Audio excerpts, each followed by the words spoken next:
He reached his office, but was shocked to know that his company has completely disavowed him. They didn't stop, as then they attack his quiet daughter. Shut up! It's okay, baby.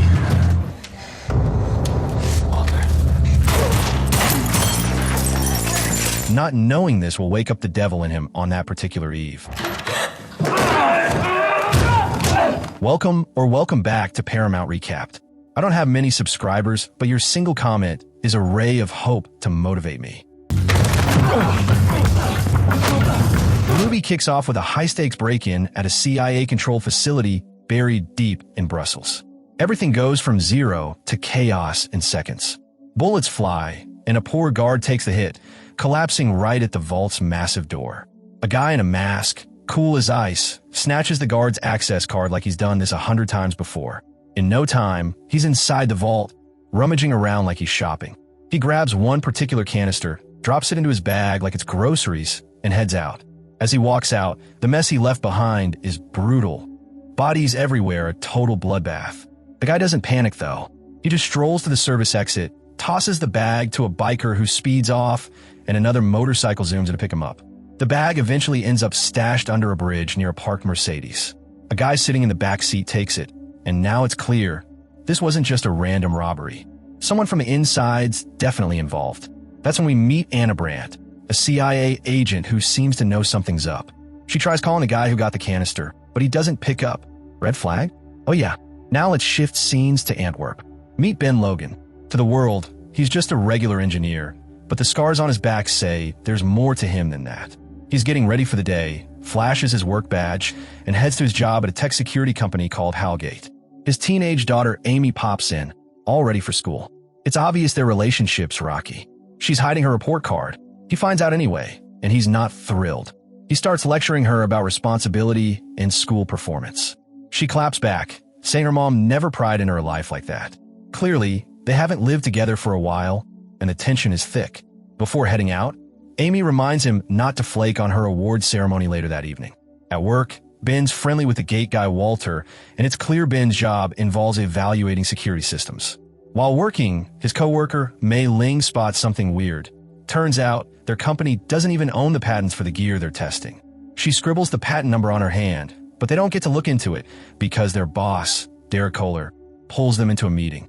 Now here's the twist. Derek is the same guy from earlier, the one who ended up with the canister. In the presentation, Ben pulls off some clever tricks. He disables an electronic lock using just sulfur and some household chemicals. Then he cracks a high-tech iris scanner using a pre-recorded video mashup of various eyeballs. Derek's super impressed and wants a copy of the footage. After the demo, Ben tells Derek about the patent issue. Derek brushes him off with some vague, just follow orders nonsense. Ben stays late, works on the full report, and looks completely drained by the end. A co-worker even tells him to go home, but he keeps grinding. Eventually, it hits him. He totally forgot Amy's ceremony. He bolts from the office and rushes to the school, only to realize he missed everything. Amy had won first place for her photo project titled Homeland. Later, he finds her hanging out with a guy named Nabil at a diner, laughing and playing foosball. Turns out, this guy also featured in her photo essay. Ben gets a bit protective and questions her about Nabil. She brushes it off, calling him just a friend. They continue their usual banter in the car. Amy complains about being hungry, so Ben gives her cookies, without realizing they have peanuts, and she's allergic. She starts reacting, and Ben freaks out, rushing her to the hospital. By morning, she's okay and released. Ben tells her he has to make a quick stop at work. She throws a few sarcastic jabs about him being absent from her and her mom's life. It's clear there are wounds that haven't healed. When they reach Hal Gate, Ben is stunned. The place is deserted.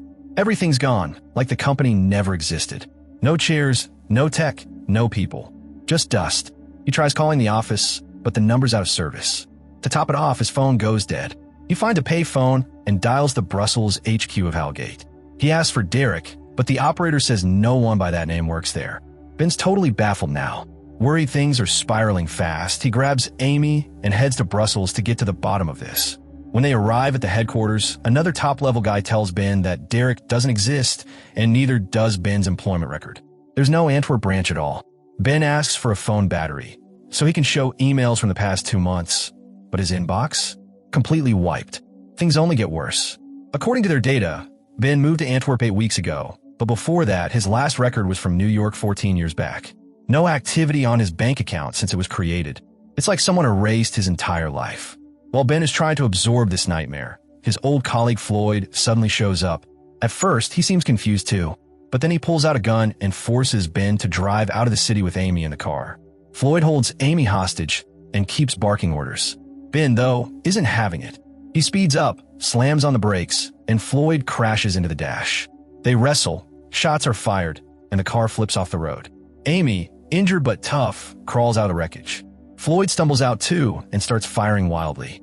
Ben charges him, they tussle again, and Ben puts him in a chokehold. He demands answers, but before Floyd can say a word, his neck snaps. Ben grabs Floyd's cash and a key from his pocket. Sirens are already in the air, so they quickly take off. They find a house, and Ben cleans his wounds and helps Amy too. Amy suggests calling the U.S. Embassy, since Ben supposedly worked for them once, but he tells her they'd be on their own since no official records of him exist now. Ben studies the key he took. It's marked AC.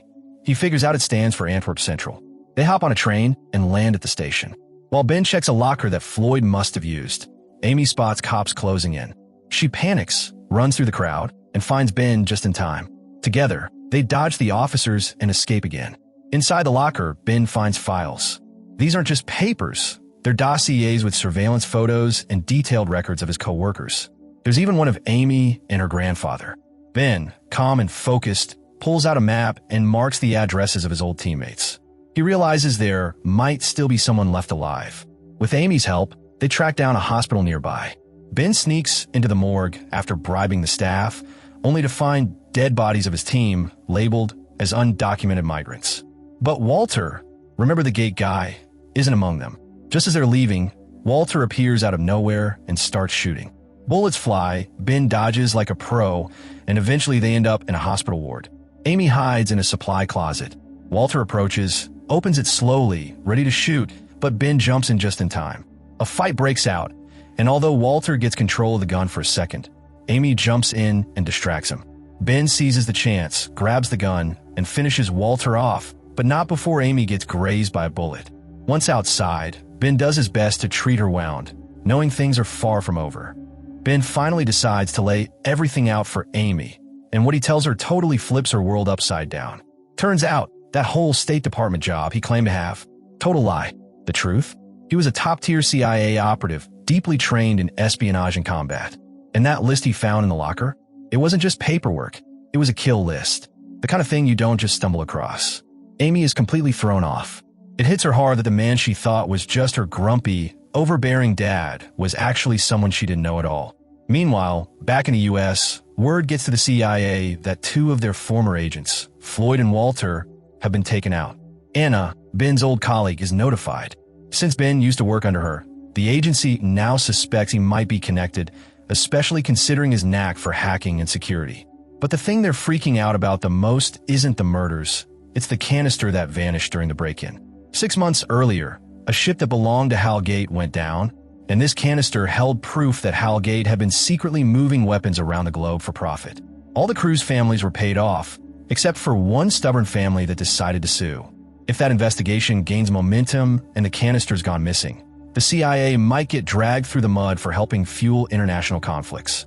Since Anna used to be close with Ben, the agency wants her to track him down. She says they haven't spoken since he was pulled from active duty, but she still agrees to help. While she's chatting with Derek, it's revealed that Anna was actually the one who planned the vault heist in the first place, though she had no idea people would die over it. Derek drops a bombshell. A guy named Bramer was behind the killings, not him. He uses the hacking techniques Ben had exposed earlier to crack open the security locks on the canister. Once it's open, Derek tells Anna he's taking control now. He doesn't want to end up 6 feet under. In a small cafe somewhere in Brussels, Ben tells Amy that after her mom died, he left the CIA to try and be a better father. The confession helps close the gap between them a bit. With nowhere to stay, Amy reaches out to her friend Nabil, who connects them with his brother Kareem. Kareem agrees to let them rent a place for 2,000 euros. Ben quietly notices something might be going on between Amy and Nabil and casually warns Nabil in Arabic not to get too comfortable. But later, sensing how tight their situation is, Kareem hands them money back and lets them stay for free in a packed neighborhood where lots of refugees live. The next day, the family that filed the lawsuit against Halgate meets a guy representing the company, Bramer. He tries to buy them off with a settlement, but they want more than money. They want an apology directly from Mr. Halgate himself. Meanwhile, Anna arranges a meeting with Bramer and calls him out for killing people just to keep secrets buried. She tells him that Ben won't stop until he gets justice. Bramer admits he had to act because Ben was digging into the truth about Halgate's shady operations. They part ways with Anna on a mission to find Derek, and Bramer assigned to handle Ben. Later, a new character, the assassin known as the expert that Bramer hired, tracks down Kareem's house. When Nabil arrives, he finds his brother dead. It's now obvious that the expert is closing in on Ben. At the same time, Ben and Amy discover that the patent for the iris scanner leads back to a firm based in New York. But when Ben dials the number listed, he realizes it connects straight to the CIA. Amy, while doing her own digging, finds out that Ben's former workplace was under a short-term lease by an investment company called Marcus Wolf. They had to check out one of the company's old branches in Brussels. According to Ben, Marcus Wolf was a legendary German spy who supposedly died 5 years ago. But when they talk to a realtor, he claims Marcus was the last person to live there. Ben gets clever. He borrows a phone and hooks it up to a loose cable in the room. He dials the last number and finds out it belongs to a hotel. When he calls, they confirm that Marcus Wolf is staying there. The local CIA team catches wind of the call and notifies Anna. Ben and Amy head straight to the hotel. While Ben heads upstairs to confront Marcus, Amy waits in the lobby. Turns out, Marcus Wolf is actually Derek. Ben ambushes him in his room and starts demanding answers, roughly. Amy, sensing trouble, sees suspicious people in the building and takes the elevator with them. But she manages to break away and pulls the fire alarm to create chaos. Back in the hotel room, Amy bursts in and sees her dad torturing Derek. Through Derek's panicked rambling, Ben pieces together that Derek's also CIA and that Ben had been manipulated by the agency to retrieve the sensitive contents of the canister. Before Ben can take it all in, Derek kills himself. Ben and Amy flee the building, chased by Anna and her team. Amy cleverly sets off a bunch of car alarms to cause a distraction. Ben manages to get the jump on Anna and confront her. She pleads with him to let her help and swears they'll be safe if he hands over the canister. But Ben only wants to know why she abandoned him in Belgium. Anna admits she saved his life by convincing the agency not to kill him and instead just cut him off. Ben still doesn't hand over the canister and leaves with Amy. Amy, still processing everything, is heartbroken to realize her dad used to kill people for a living. She tells him she can't deal with it and takes off, riding the subway alone. In tears, she calls her grandfather to come get her. But before anyone can reach her, the expert corners her. Ben returns to the apartment to find the landlady dead and Amy missing. Nabil shows up, furious about his brother's death, but eventually agrees to help. He takes Ben to a friend's apartment to regroup. While going through the documents inside the canister, Ben learns that James Halgate had been illegally shipping American weapons to Mozambique and that Anna was also on his payroll. Ben arranges to meet Anna at a train station. He lures her between train cars to isolate her from her security. They talk about the past, including their mission in Somalia, and Ben threatens her. If anything happens to Amy, Mr. Halgate is dead. He leaves her there without another word. Later, in a safe hideout, Nabil gives Ben a briefcase while Ben mixes chemicals in the kitchen, clearly cooking up some explosives. On a laptop, they watch Mr. Halgate giving a courtroom apology to the grieving mother who refused hush money. She accepts his words, and the case is settled.